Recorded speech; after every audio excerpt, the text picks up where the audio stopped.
और आपके लिए है, जो हमें तसल्ली देता है। आइए यशायाह नबी की किताब उसका 59 चैप्टर वर्ड्स 2 हम लोग पढ़ लेंगे। यहां इस प्रकार कहता है, परंतु तुम्हारे अधर्म के कामों ने तुमको तुम्हारे परमेश्वर से अलग कर दिया है, और तुम्हारे पापों के कारण उसका मुंह तुमसे ऐसा छिपा है कि वह सुनता नहीं। यशायाह भविष्यवक्ता है, और जब यशायाह ये भविष्यवक्ता जो परमेश्वर की बातों को सुनकर उन इस्राएली लोगों के लिए बोल रहा है कि तुम्हारा जो आधर्म है, और आधर्म क्या है? परमेश्वर की मौजूदगी में रहते हुए परमेश्वर की आज्ञा को ना मानना। हमें सब कुछ मालूम होते भी क्या सही है क्या गलत है, परंतु हमारा शरीर फिर भी उन बातों को सोचता, उन पाप को, गुनाह को करता है, या उस समझौते को करता है जो परमेश्वर स्वीकार नहीं करता। इसलिए परमेश्वर का क्रोध निरंतर आज्ञा ना मानने वालों के ऊपर है, या उस पाप के ऊपर है। इसलिए बाइबल जब कहती है कि अधर्म के कामों ने तुम्हारे परमेश्वर को तुमसे अलग कर दिया है। हम जानते हैं दो तरीके की मृत्यु है, एक आत्मिक और एक शारीरिक मृत्यु है। बाइबल में लिखा है कि जो आदम और हवा थे वे लोग भी आत्मिक तौर पे परमेश्वर की उपस्थिति से दूर हो गए थे। शारीरिक तौर पर आदम 900 साल से ऊपर जिया है, पर वो आत्मिक मृत्यु उसके जीवन में जब आई, वो परमेश्वर से जो बातचीत थी, वो स्वभाव जो था वो बंद हो गया। परमेश्वर जहां आदम की वाटिका में आकर शाम के समय आदम और हवा से मिलता था, बातचीत करता था, वो परमेश्वर ने बंद कर दिया है। आज भी जब एक व्यक्ति जो प्रभु में है, परमेश्वर की उस मौजूदगी को हल्का जानते हैं, परमेश्वर की उस वचन को जब हल्का जानते हैं, परमेश्वर के कलाम को, उसकी संगति को जब वो हल्का जानता है, तो उसके जीवन में कहीं ना कहीं ऐसी आत्मिक जो मृत्यु है, उससे वो परमेश्वर से कोसों दूर चला जाता है। हम लोगों के सामने एक विश्वास के रूप में नजर आ सकते हैं, हम लोगों के सामने एक अच्छे विश्वासी नजर आ सकते हैं, पर अगर परमेश्वर मेरे और आपके जीवन में नहीं है, या मैंने खुद खुदा को अपने जीवन से दूर कर दिया है, तो हमारे जीवन में ऐसी कमियों को हम देखते हैं। और परमेश्वर सिर्फ यहाँ पर कमियां ही नहीं, परमेश्वर हमें अपने आप से अलग कर लेता है। आप वचन पढ़ेंगे, प्रार्थना करेंगे, संगति में बैठेंगे, परंतु खुदा की उपस्थिति आपके जीवन में नहीं आ पाएगी। उसकी जो आत्मा की भरपूरी है वो आप महसूस नहीं कर पाएंगे। कलीसिया में आएंगे, बैठेंगे, प्रार्थना भी करेंगे, परंतु इधर से इधर नहीं आएगा। समझ जाए कि कहीं ना कहीं मेरे जीवन में क्या कमियां।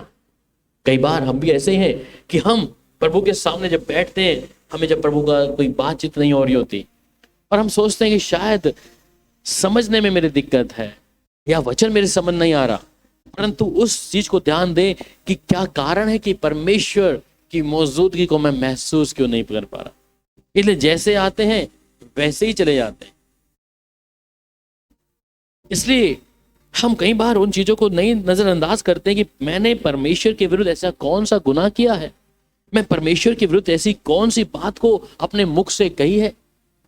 हम कई बार अपने जीवन के द्वारा ऐसे फंस जाते हैं, और जब फंसते हैं तो परमेश्वर बात नहीं करेगा। उन्होंने कहा कि तुम्हारे पापों के कारण उसका मुंह तुमसे ऐसा छिपा है कि वह नहीं सुनता। आप प्रार्थना करते हैं, प्रभु उत्तर नहीं देता। समझ जाए क्यों नहीं दे रहा। हम दूसरे पे दोष नहीं लगा सकते कि उस फलाने ने मेरे लिए प्रार्थना करी, उत्तर नहीं आया, क्योंकि मेरा जीवन प्रभु के साथ ठीक नहीं है। क्योंकि प्रभु उत्तर देने वाला परमेश्वर है, वो समय नहीं लेता, वो अति सहज से मिलने वाला परमेश्वर है। वो कहता है यशायाह में कि तेरे पुकारने से पहले मैं तुझे उत्तर दूंगा। परंतु इस वचन को जब पढ़ते हैं कि परमेश्वर ने अपने मुख को हमसे छुपा लिया है, मेरे अधर्म के कारण, मेरी आज्ञा ना मानने के कारण, फाड़ खाने वाला मुझ पर हावी हो चुका है। इसलिए विश्वासियों को अपने जीवन में बहुत अच्छे तरीके से जान लेना है कि अगर मेरी प्रार्थना का उत्तर में कहीं देरी आ रही है, या परमेश्वर की ओर से कोई उत्तर नहीं आ रहा, तो मैं स्वयं को, अपने जीवन को देखूं, क्या मैं प्रभु के साथ 100% हूं। बाइबल में लिखा है कि परमेश्वर हमसे 100% चाहता है। एक बीज बोने वाला जब निकला, कोई 30 गुना, 60 गुना, कोई 100 गुना फल लेके आया। बाइबल में लिखा है कि वो बीज जब गया तो बीज एक जैसे थे, उसमें कोई कमी नहीं थी। हम ये नहीं कह सकते कि बीज में कमी थी इस कारण वो फलवंत नहीं हुई, इस कारण उनमें फल नहीं आया। पर कमी जिस जगह पे वो पड़े हैं वहां है।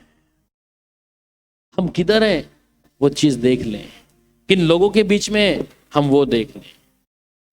हम अपने आप में ये नहीं कहेंगे कि हमारे अंदर कमी है, कमी हम जिधर हैं उधर है। फल लाने के लिए तैयार है जगह, पर किस जगह पे है ये देखना है, क्योंकि परमेश्वर की बनाई हुई चीज कोई खराब नहीं है। परमेश्वर ने मनुष्य को बनाया अपने स्वरूप और समानता पे। परमेश्वर नहीं देखना चाहता कि कोई पाप या गुनाह में हो, परंतु मनुष्य क्या है, अपने समझ और बुद्धि का सारा लेकर परमेश्वर की उपस्थिति को खो रहा है। वहां पर रोमियो 6 अध्याय और उसकी जब हम 23 आयत को पढ़ते हैं, यहां पे साफ तौर पे कहते हैं, क्योंकि पाप की मजदूरी तो मृत्यु है, परंतु परमेश्वर का वरदान हमारे प्रभु मसीह यीशु में अनंत जीवन है। इसका मतलब कि जो पाप मैं और आप कर रहे हैं आत्मिक तौर पर, पुराने समय में था कि उसी समय गलती करी तो उसी समय उनके लिए सजा सुना दी जाती थी, पर परमेश्वर इस समय मौका ले रहा है। क्या परमेश्वर बदल गया है? क्या परमेश्वर के स्वभाव में कुछ चेंजेस आ गई है? बाइबल में लिखा है कभी बदलने वाला परमेश्वर नहीं है। वो परमेश्वर आज भी वैसा ही है, परंतु परमेश्वर की इच्छा क्या है कि मनुष्य जिसको मैंने बनाया है ये मेरी ओर फिर जाए, ये मेरी ओर फिर जाए।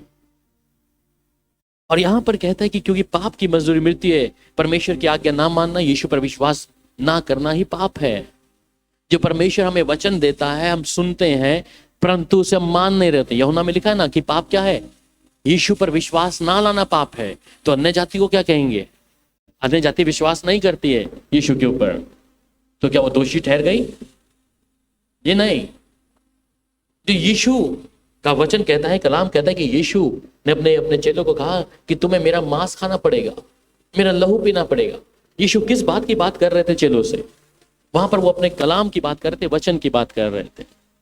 इसलिए यीशु का वचन, इस परमेश्वर का कलाम, वो कहते हैं आदि में क्या था? वचन था, और वचन परमेश्वर। हाँ, तो वो देहधारी होकर हमारे बीच में आया है। तो उस वचन पर हम विश्वास नहीं करते, इसका मतलब यीशु पे विश्वास ना करने का मतलब है परमेश्वर के वचन पर विश्वास ना करना। इसलिए जो लोग परमेश्वर की मौजूदगी को हल्का जानते हैं, वचन सुनते हैं, परंतु यहां कोई बदलाव नहीं है। परमेश्वर उनसे क्रोधित है, और ये गुनाह है परमेश्वर के विरुद्ध में। गुनाह ये नहीं कि आपने कुछ ऐसा कर दिया, चोरी कर दी, गुनाह हो गया। गुनाह वो है कि आपने यीशु के वचन को जानते उसको माना नहीं। परमेश्वर का वचन बार बार हमारे कानों में जाता है, ये नहीं करना, वो नहीं करना, पर हम करते हैं।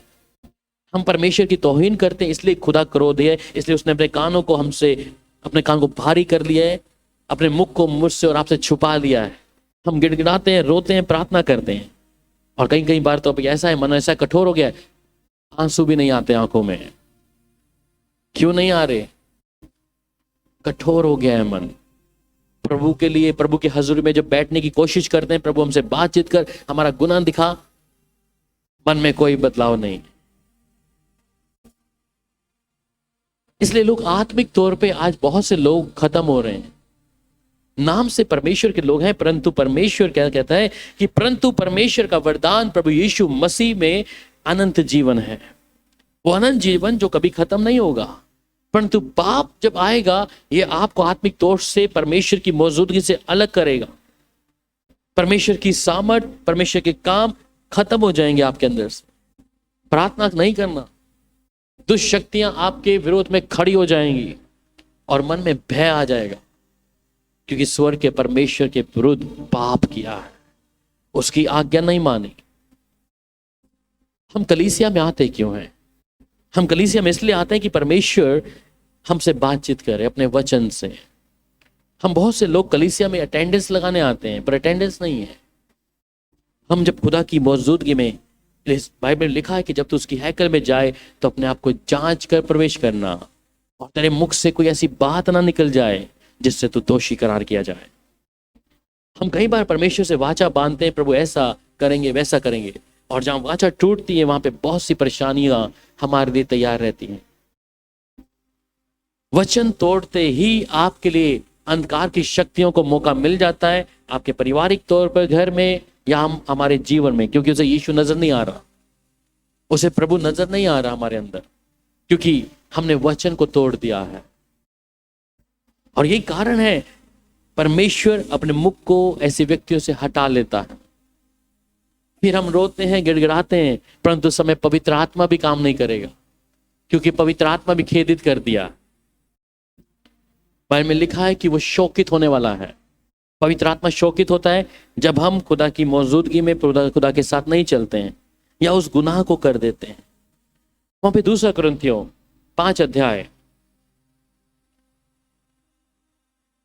और उसके 21 में जिस प्रकार वो कहता है कि जो पाप से अज्ञात था उसी को उसने हमारे लिए पाप ठहराया कि हम उसमें होकर परमेश्वर की धार्मिकता बन जाए। मेरे लिए और आपके लिए यीशु मसीह मरा है, पर ये हम लोग कई बार इस चीज को स्मरण नहीं करते हैं। मैं हर एक विश्वासी को कहना चाहूंगा, जब आपके हाथ, आपकी निगाहें, आपका मन जब पाप की ओर जाता है, आपकी जुबान जब पाप करने जा रही होती है, इस वचन को ध्यान दें कि जो पाप से अज्ञात था उसी को उसने हमारे लिए पाप ठहरा दिया। यीशु मसीह की कोई गलती ना होते हुए भी वो मेरे लिए और आपके लिए सूली पे चढ़ा। और बाइबल में लिखा है कि जब हम गुनाह करते हैं, हम प्रभु यीशु मसीह को फिर से सूली पे टंगा देते हैं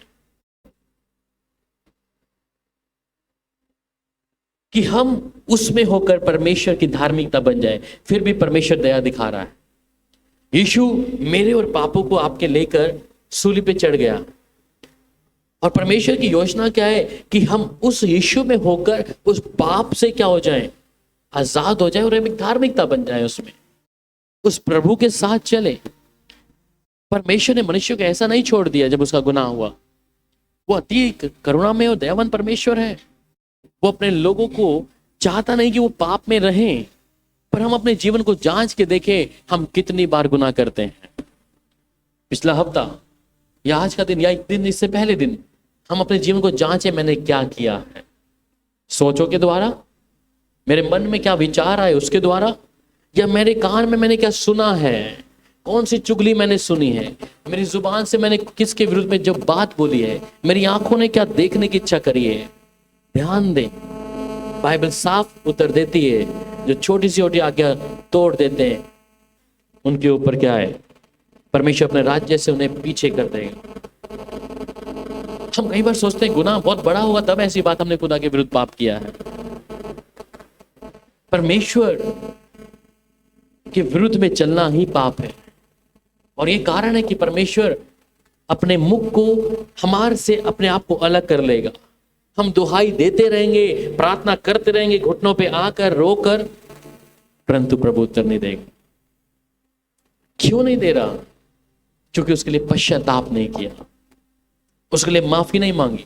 सिर्फ जुबान से कहते हैं प्रभु मुझे माफ कर दे, इतना मेरे लिए काफी है, इतना काफी नहीं है। वचन कहता है कि अपने मनों को फाड़ो, तुम्हारा जो गुनाह है उसे खुदा के सामने रखो। वैसे दिनों में हम दाऊद के वचन का कुछ अध्ययन कर रहे थे।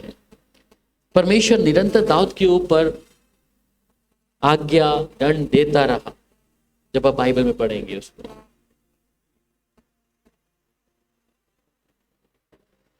कभी गाद आ रहा है, कभी नतान आ रहा है, कोई ना कोई नबी आकर उसको बार बार बता रहा है। यही दाऊद जो परमेश्वर के विषय में कहता है, परमेश्वर को मैंने बचपन से अपना आधार माना है, पर प्रभु के विरुद्ध काम कर रहा है। उसके गुनाहों को परमेश्वर स्मरण कर रहा है उसको।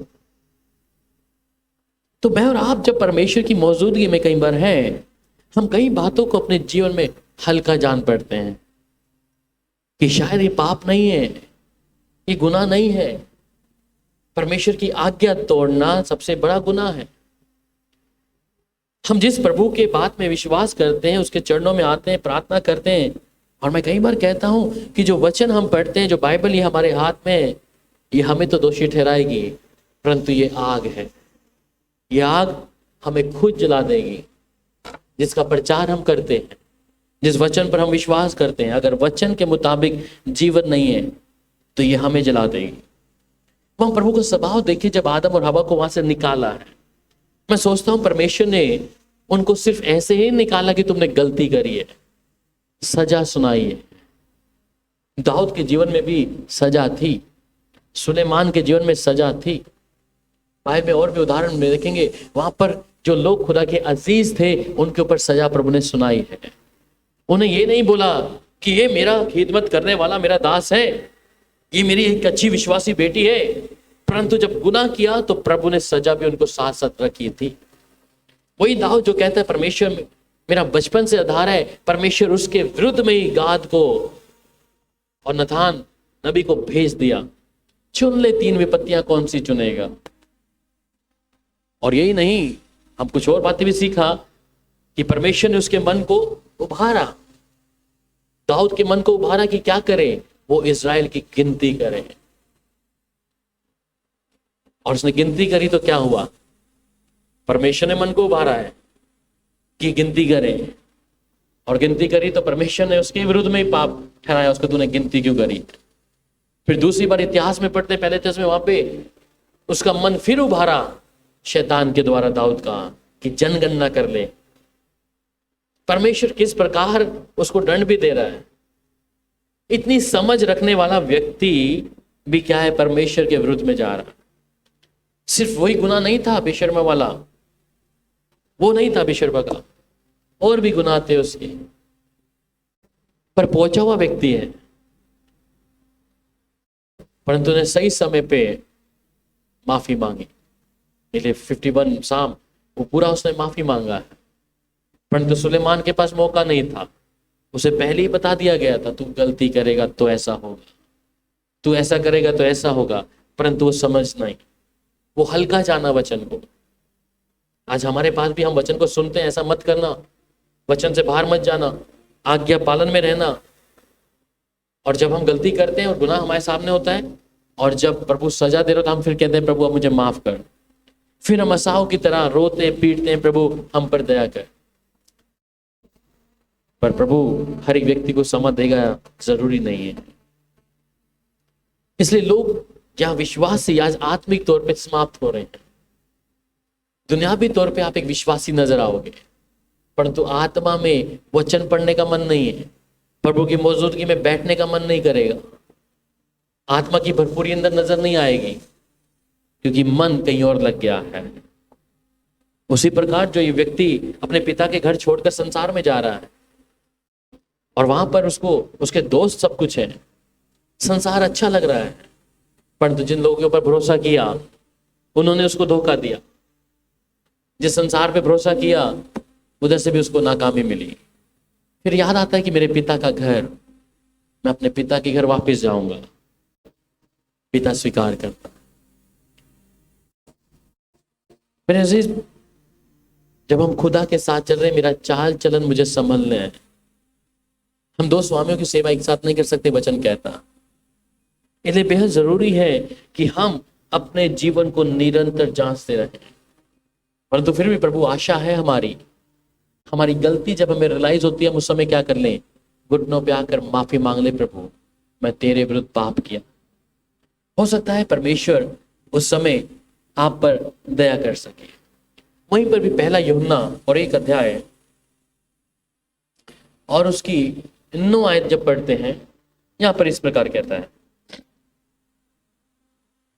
यदि हम अपने पापों को मान लें तो वह हमारे पापों को क्षमा करने और हमें सब अधर्म से शुद्ध करने में विश्वास योग्य और धर्मी है। यदि हम अपने पापों को मान लें तब। पाप क्या है? पाप अपने पिता के विरुद्ध में। पर अगर मैं इसको मान लूं तो शायद मेरे जीवन में परमेश्वर दया कर सकता है।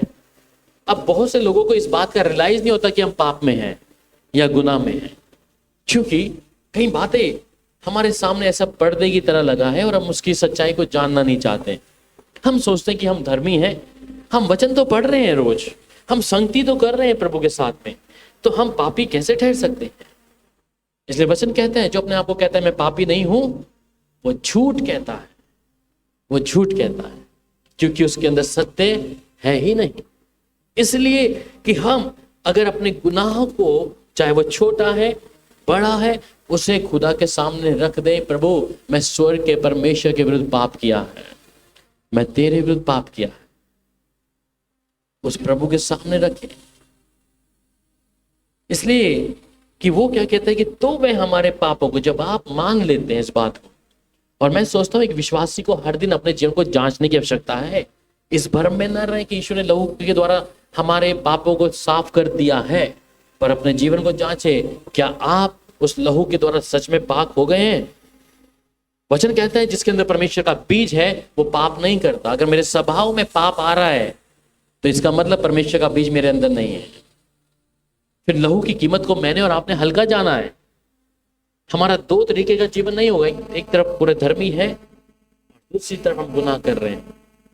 तो इसका मतलब है क्या है कि अगर हम ये कहते हैं कि हम पापी नहीं है, परंतु पाप का स्वभाव हमारे बोलचाल में, देखने में, करने में, जिस्म की इच्छा की द्वारा या कुछ भी हो रहा है, तो इसका मतलब परमेश्वर का बीज नहीं है। फिर हम भ्रम में है कि यीशु के लहू के द्वारा हम पाप से मुक्त हो गए हैं। वचन कहता है कि जो परमेश्वर बीज अगर अंदर है तो पाप नहीं करेंगे। हम खुदा के वचन को अगर सुन रहे हैं तो मानेंगे, उसको मानने पर ही आज्ञा है, मानने पे आशीष है, बरकतें हैं। इसलिए वो देरी नहीं करता परमेश्वर, स्वर्ग से सुनते ही उसी समय दया करता। कई लोग भ्रम में है कि कई बार परीक्षाएं आती हैं, चिंताएं आती हैं, समस्याएं आती हैं, ये आपको टेम्पटेशन, ये प्रभु लाया है आपको अलग स्तर में लाने के लिए।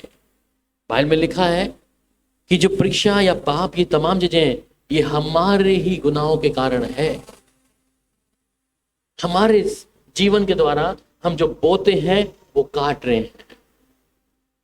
इसलिए उम्मीद ना रखें करेले के बीज को लगाकर आम के फलों की अपेक्षा कर रहे हो आप, कि अभी मैं दबाऊंगी इस करेले के बीज को और आम आएगा अगले साल, उसमें करेले ही आएंगे। आप जो बोएंगे वो काटेंगे। मैं अपने शरीर के लिए क्या बो रहा हूं, आपके जीवन में वही होगा। अगर मैं प्रभु का भय मानता हुआ प्रभु की हजूरी में चल रहा हूं, मेरे लिए यही बेहतर है, तो प्रभु उसकी दया आपको करेगा उसके। पर अगर आप अपने जीवन के द्वारा उस गुनाह में फंसे हुए हैं और जिसे आप पे लगता है ये पाप नहीं है, ये छोटी निंदा, चुगली या किसी के विरुद्ध में कुछ कहना, ये कोई पाप नहीं है, आप दोषी करार कर दिए गए। हमने बोला पिछले दिनों में, बाइबल में लिखा था कि अगर हम अपने भाई को मूर्ख कहेंगे तो क्या होगा, हमारे लिए दरवाजे बंद हो जाएंगे स्वर्ग के। ये कितनी छोटी सी बात है, मूर्ख है, बस हमारे लिए कहना मूर्ख है, परंतु परमेश्वर क्या कह रहा है, उसके लिए दरवाजे बंद हैं। और ये जलती जीभ, इस जुबान से हम क्या कुछ नहीं बोलते, ध्यान है, ये जीभ है, मृत्यु जीवन इसके अंदर है। इस जुबान से हम कितनी बड़ी बड़ी बातें करते हैं। ये जुबान है कि आपको मृत्यु दंड भी दे देगी। जब राजा के सामने खड़ा होना पड़ेगा, राजा के मन में आ गए तुम्हें बंदी गृह में डाल दो, सजा सुना दो, बस जुबान को सुनते ही सैनिक क्या करेंगे, डालो। जज के सामने खड़ा कर दिया तो बोलागा ये से कर दो। इस जुबान एक छोटी सी जीभ है, परंतु बहुत बड़ी काम है, भयानक है। इसलिए मैं जीभ से क्या कह रहा हूं, मेरे कान क्या सुन रहे हैं। पहली बात, ये आपके पवित्रता के जीवन को भंग कर देगा। जब आप जुबान से ऐसी बातों को बोलेंगे, ऐसी बातों को सुनेंगे, आपका पवित्रता का जीवन शून्य हो जाएगा। ध्यान दें, इसलिए हमें आवश्यकता नहीं किसी व्यक्ति के बारे में सुनना, किसी भाई के बारे में कुछ कहना, बस लिव इट। कोई बोले भाई हम नहीं सुनना चाहते, हमें सुनना नहीं है। एक अगर आत्मा में पाया हुआ व्यक्ति है, वो किसी की निंदा चुगली नहीं सुनेगा। अगर आपको उसमें इंटरेस्ट आ रहा है तो आपका स्वभाव असली वही है, पाप नहीं है, परंतु स्वर्ग का परमेश्वर। बाइबल में आपने देखा है ना, मूसा की बहन मरियम, वो मूसा के सामने नहीं बोल रही थी, उसकी चुगली कर रहे थे। हारून और मरियम साथ साथ जा रहे हैं, आगे आगे मूसा जा रहा है भीड़ के साथ में। और जब ये जा रहे हैं तो आपस में भाई बहन बात कर रहे हैं, क्या मूसा सही परमेश्वर बात करेगा, हमसे कुछ नहीं करेगा? क्या मूसा इतना बड़ा हो गया है? बात कुछ नहीं थी, छोटी सी बात है, क्या परमेश्वर मूसा से बात करेगा, हमसे क्यों नहीं कर सकता? परमेश्वर सुन नहीं पाया। और बाइबल में लिखा है कि मरियम उसी समय कोढ़ी हो गई। परमेश्वर का दंड उस समय ऐसा था, अभी भी ऐसा ही है। वो कभी बदलने वाला नहीं है। मैं चौकस रहूं मेरे जीवन में, मैं किस बात को सुन रहा या कह रही या बोल रहा हूं। हम जिसे पाप सोचते हैं ये पाप नहीं, हम तो बातचीत कर रहे हैं। ध्यान बांट ले हम सबके लिए कि हम ऐसी निंदा को, बात को ना सुने। ये आपके आत्मिक जीवन को शून्य करे, इस तरह को आप पहुंचेंगे और क्षण को 2 मिनट में नीचे लाने के लिए आपको समय नहीं लगेगा। छोटा सा गुनाह है, छोटी सी बात है,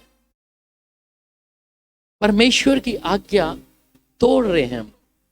जिस देह में परमेश्वर का मंदिर, जिसके बारे में हम बाइबल कहती है कि ये परमेश्वर का मंदिर है, और हम कई बार बोलते हैं चौड़े में होके, ओ मेरा परमेश्वर मंदिर है। तो ये मंदिर क्या सुन रहा है? ये मंदिर क्या पाप कर रहा है?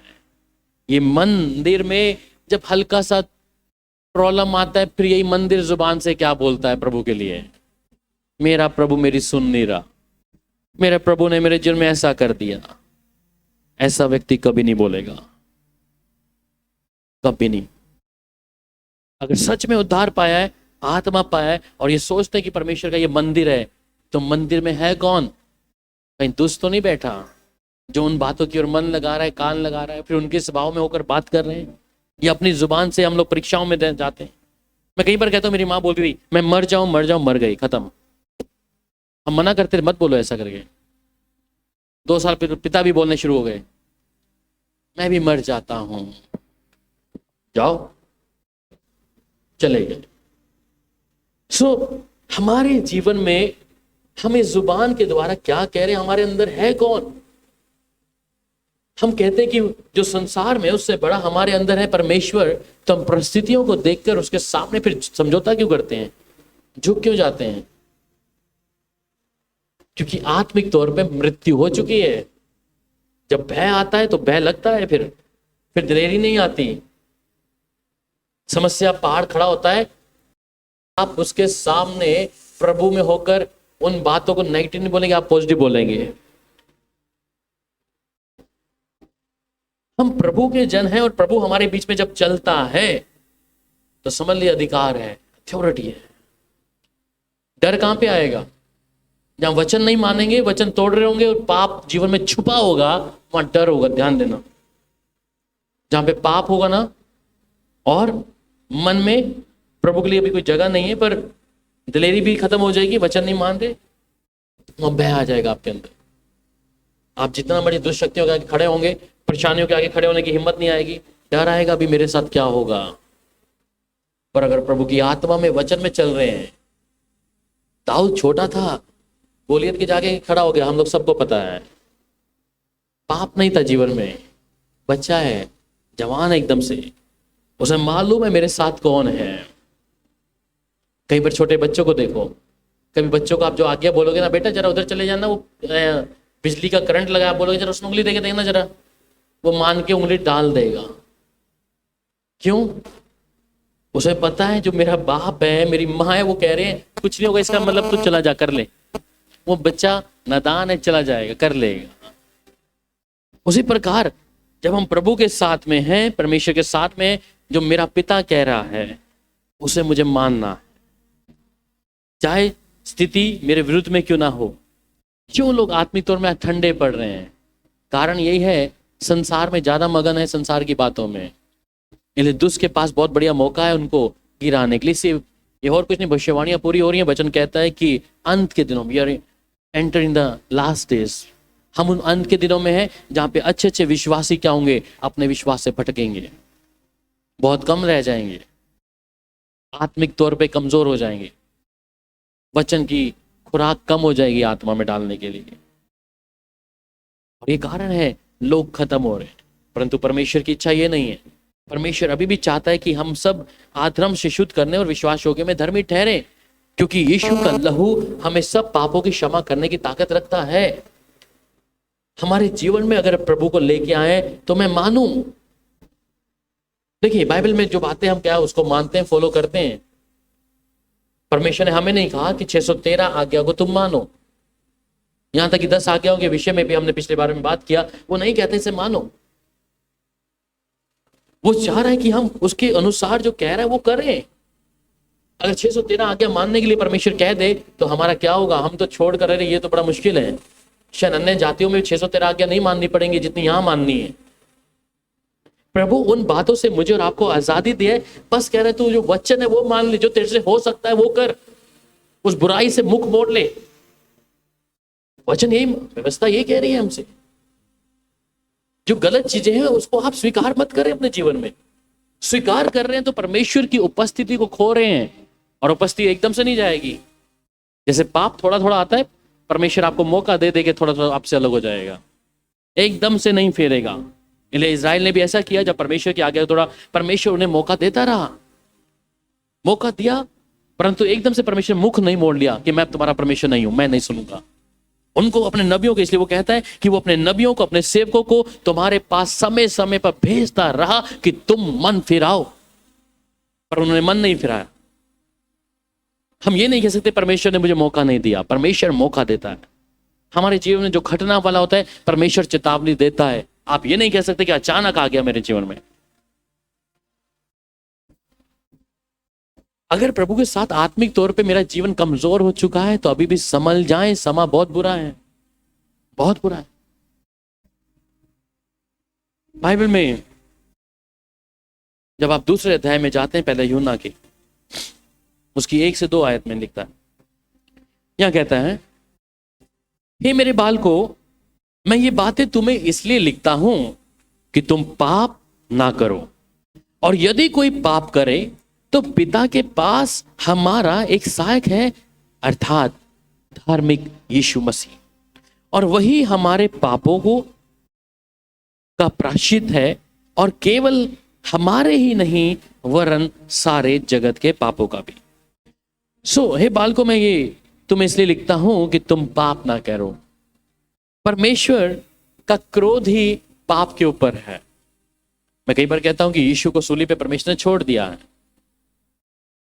कारण पूरे मानव जाति का पाप यीशु के ऊपर दिखाई दे रहा था। कि यीशु मसीह जो हमारे लिए मर रहा है, जो हमारे पापों को ले रहा है, और स्वयं का स्वर्ग का परमेश्वर के सामने यीशु मसीह अपने मन को जब रखता है कि पिता, तूने मुझे क्यों छोड़ दिया, तूने मुझे से अपने मुख को क्यों छुपा लिया है प्रभु।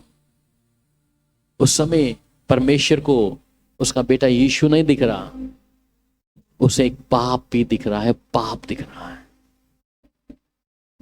इसलिए परमेश्वर ने अपने आप को अलग कर लिया उससे। परमेश्वर का क्रोध भी पाप के ऊपर है, मनुष्य को यह नहीं कि वो परमेश्वर नाश करता है। हमारे जीवन से जो हम कार्य करते हैं, हम उससे परमेश्वर को तो और पवित्र आत्मा को शोकित करते हैं, और पवित्र आत्मा को शोकित कर दिया तो बहुत मुश्किल है खुदा की मौजूदगी में दोबारा आने के लिए, क्योंकि पवित्र आत्मा ही हमें परमेश्वर की उपस्थिति में लेके जाती है, जिससे हम आहें भर के प्रार्थना करते हैं। अगर ये पवित्र आत्मा शोकित हो गया तो फिर हम खाली हैं। वो जांच के समान है, खाली बजेगा, उस स्पीकर के समान है, खाली बजेगा। शब्द होंगे आपके पास, गैर भाषाओं में आप प्रार्थना कर रहे होगे, परंतु प्रभु की कोई बातचीत आपके जीवन में आत्मा में काम नहीं कर रही होगी। समा आप शायद 1 घंटा 2 घंटा भी अपनी पर्सनल प्रेयर में बैठे होंगे, अन्य भाषा में बात करते करते, परंतु आत्मा में कोई बात नहीं हो रही। मन में ऐसा रहेगा कि क्या क्या जीवन में मेरे प्रभु, ये सवाल यूं ही रह जाएगा, प्रभु मेरे जीवन में इच्छा क्या है तेरी। कई विश्वासी मिलते हुए, प्रभु से पूछो हमारे जीवन में क्या इच्छा है हमारी। मैं कहा तुम पूछो, मैं क्या बताऊं तुम्हें, तुम अपने चाल चलन को देखो तो पूछो प्रभु से। दूसरा व्यक्ति कैसे बताएगा दूसरे व्यक्ति के जीवन में क्या आवश्यकता है, क्या है। हमें खुद को अपने आप को तैयार करना है कि पिता आपसे बात कर सके। आदम के समान वो जब अलग हो गया, परमेश्वर ने उससे बातचीत नहीं करी, उसे वहां सजा देकर उसे उस वाटिका से बाहर निकाल दिया। एक धर्मी व्यक्ति, एक विश्वासी व्यक्ति जब गिरता है तो वचन कहता है कि अगर मेरा विश्वासी अगर भटक जाए तो मेरा मन उससे प्रसन्न नहीं होगा। हम देखें हमने परमेश्वर को कितनी बार प्रसन्न किया है, मेरी बातों से, मेरे स्वभाव से, मेरी आज्ञा ना मानने के कारण, परंतु फिर भी वो कहता है कि मैं लिखता हूं कि तुम पाप ना करो, यदि कोई पाप करे तो पिता के पास हमारे पास एक सहायक है। अगर हमारे जीवन में जाने अनजाने में कोई बात हो भी गई है तो मैं कहूंगा देरी ना करें। जहां देरी हो गई वहां दुष्ट एकदम से कब्जा करेगा। जीवन से अगर कुछ पाप की बात ऐसे मुंह से आ गई, आंखों ने कुछ देख लिया, शरीर के द्वारा हो गई, कानों के द्वारा सुन लिया, देरी ना करें, पश्चाताप करते माफी मांग दे, प्रभु के सामने आए, प्रभु मैं अपने गुनाह को मान रहा हूं प्रभु। क्योंकि पवित्र आत्मा आपको बता रहा होगा, आपका आत्मा आपको स्वयं दिखा रहा होगा कि जो तूने कहा है, सुना है या किया है या देखा है, तूने अच्छा नहीं किया। परंतु हम क्या है, मन कठोर है, उस बात को हम स्वीकार नहीं करते, कुछ भी नहीं है, हल्की बात है। इसलिए वो कहते हैं उसको हल्का ना जानो। अगर परमेश्वर की आज्ञा मानने वाले लोग हैं तो उसको हम हल्का नहीं जानेंगे। वो कहते हैं अर्थात यीशु मसीह जो धर्मी है और वही हमारे पापों का प्रायश्चित है। प्रायश्चित उन्हें सूली पे अपने आप को दे दिया, परंतु फिर भी प्रायश्चित होने के बावजूद भी हम यीशु को फिर से उठाकर सूली पे चढ़ा रहे हैं। जब एक व्यक्ति दोबारा गुनाह करता है, यीशु को उठाकर फिर से सूली पे टांग रहा है उसको। और केवल हमारे ही नहीं वरन वो सारे जगत के पापों का भी है। यीशु मेरे लिए, आपके लिए मरा है। बाइबल में लिखा है कि यीशु ने कीमत चुकाई है। पढ़ेगा मेरे साथ लय व्यवस्था 17 अध्याय उसकी 11 आयत में जब पढ़ते हैं, लय व्यवस्था 17 अध्याय और उसकी 11 में क्या कहता है? क्योंकि शरीर का प्राण लहू में रहता है और उसको मैंने तुम लोगों को वेदी पर चढ़ाने के लिए दिया कि तुम्हारे प्राणों के लिए प्रायश्चित किया जाए, क्योंकि प्राण के कारण लहू ही से प्रायश्चित होता है। अब यहां पर कहते हैं क्योंकि शरीर का प्राण लहू में है और उसको मैंने तुम्हें लोगों को वेदी पर चढ़ाने के लिए दिया। इसका मतलब यीशु को तुम्हारे लिए दे दिया कि तुम्हारे प्राणों के लिए प्रायश्चित किया जाए, तुम्हारे पापों के लिए, क्योंकि प्राण के कारण लहू से ही प्रायश्चित है। प्राणों के कारण लहू से प्रायश्चित है। इसलिए वो मेमना, वो पहलौठा यीशु मसीह। और वहां इब्रानियों 9 अध्याय और उसकी 22 आयत को पढ़िए। इब्रानियों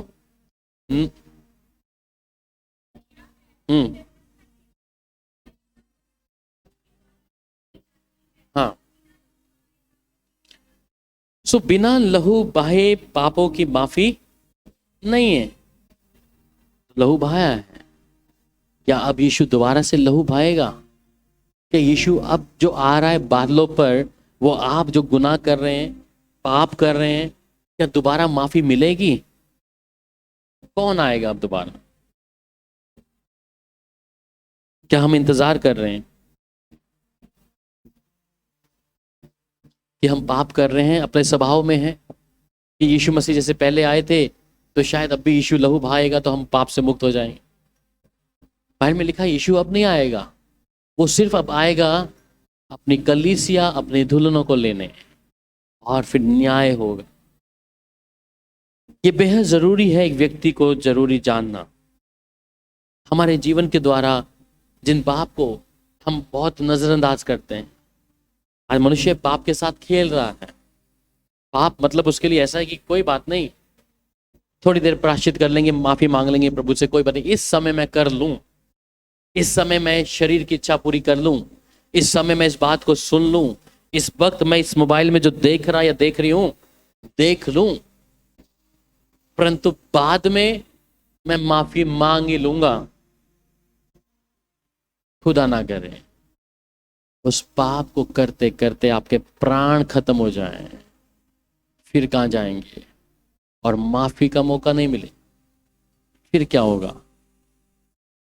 जिस गुनाह को कर रहे हैं उस गुनाह को करते करके आके प्राण ही चले गए।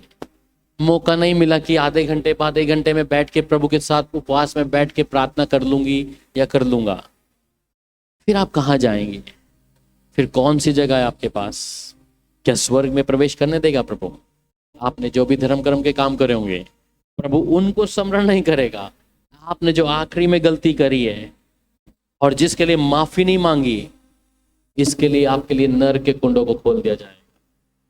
अब तक आपने विश्वासी का अच्छा जीवन जिया होगा, सोचा होगा पवित्र जीवन जीव, अच्छी बात है, चुगली निंदा में ऐसी कोई बात नहीं करी, या मैंने अपनी जुबान से कुछ ऐसा बोला नहीं, पर उस क्षण में जो चीज आप देख रहे हैं ऐसे में आपके प्राण चले जाएं, क्या आप स्वर्ग जाएंगे? कोई जा सकता है? आपके कर्म और धर्म के अनुसार तो बिल्कुल भी नहीं। इसलिए जो आप कर रहे हैं, आपका जीवन 100% में से 80% ठीक है, पर 90 और 100 में आने के लिए आपने 10% आपने पाप किया है। क्या परमेश्वर के घर में जाएंगे? क्या परमेश्वर तराजू लेके खड़ा करेगा कि तुम्हारा ये पलड़ा भारी है, तुमने धर्म के काम करे थे, और ये पलड़ा जिसमें तुमने पाप किया सिर्फ 20% है, कोई बात नहीं, इनको एंट्री दे देते हैं? क्या परमेश्वर स्वीकार करेगा? कैसा होना पड़ेगा? इसलिए कहता है प्रकाशित वाक्य में, तेरे वस्त्र उजले हों, तेरे वस्त्र उजले हों। जिन बातों को आज मैं और आप बहुत हल्का जानते हैं, जिस बातों को मैं और आप सोचते हैं एक छोटा सा गुनाह है, गुनाह भी नहीं समझते उसको, यह आपके लिए बहुत बड़ी आफत बन जाएगा, आपके लिए उस मार्ग को खोल देगा। आत्मिक जीवन तो समाप्त होगा, परंतु परमेश्वर से जो संबंध है वो टूट जाएगा। मैंने कहा परमेश्वर का क्रोध पाप के ऊपर है, दंड ना मान, उनके ऊपर जो आज्ञा नहीं मान, उनके ऊपर दंड की आज्ञा को प्रभु ने रखा हुआ है। मेरा चाल चलन बिना पवित्रता शुद्धता के तो हम उसे देख नहीं सकते, तो प्रवेश कैसे करेंगे उसके घर में जिसके लिए हम इतनी मेहनत कर रहे हैं, जहां से हम अपने परिवारों से लड़के आए हैं। मुझे तो प्रभु यीशु के साथ चलना है, वही सब मार्ग सत्य जीवन है। अपने पति से, पत्नी से, माँ बाप से लड़ लड़ के प्रभु के साथ चल के आए, और आखिरी में उस घर में ना जा पाए, फिर क्या फायदा?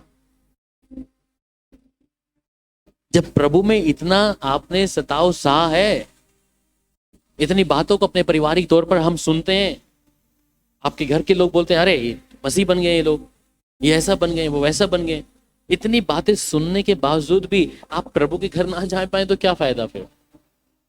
इसलिए मेरा चाल चलन मुझे बदलना है, मुझे खुदा के साथ चलना है जिसने अपने लहू को देकर मेरे पापों की क्षमा दी है। मैं अपने जीवन को आखिरी समय तक पाक पवित्र, इसलिए वो कहता है जब मैं तुम्हें लेने आऊं उसकी कलीसिया बेदाग हो, बिना झुर्री के हो, एक भी गुनाह उनके जीवन में ना हो।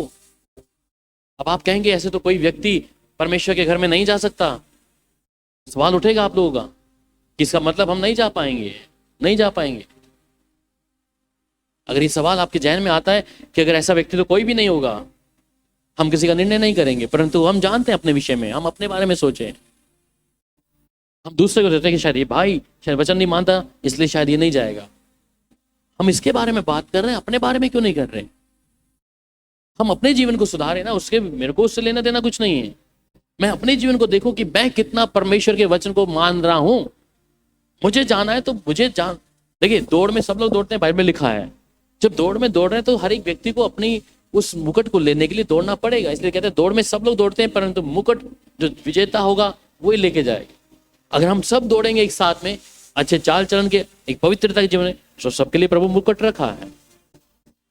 इसलिए मैं अपने जीवन से उन कमियों को निकालूं, मैं ऐसे स्वभाव को परमेश्वर के नाम से उसे दूर करूं कि प्रभु ऐसा कौन सा बात है जिसे मैं हल्का जानता या जानती, ऐसी कौन सा गुनाह है या पाप है मेरे स्वभाव में, या क्रोध भी हो सकता है, क्रोध भी हो सकता है, किसी चीज की लालच भी हो सकता है, बहुत सारी चीजें हैं, ऐसी कोई ना कोई खूबी हमारे अंदर हो सकती है, और हमारी कमजोरियां हमें मालूम है क्या है, पर उन बातों को परमेश्वर के साथ तोल कर देखें, परमेश्वर के साथ में रखें। क्या परमेश्वर मुझे इजाजत देता है ये बात करने के लिए, कहने के लिए, करने के लिए? क्या परमेश्वर इसमें खुश है जो मैं कर रहा या कर रही हूं? आपका जवाब आपके पास में है, आपको किसी की आवश्यकता नहीं है कि कोई पास्टर आपको बताएगा, क्योंकि आपके अंदर जो परमेश्वर का आत्मा भूखा है वो आपको बताएगा क्या गलत है क्या सही है।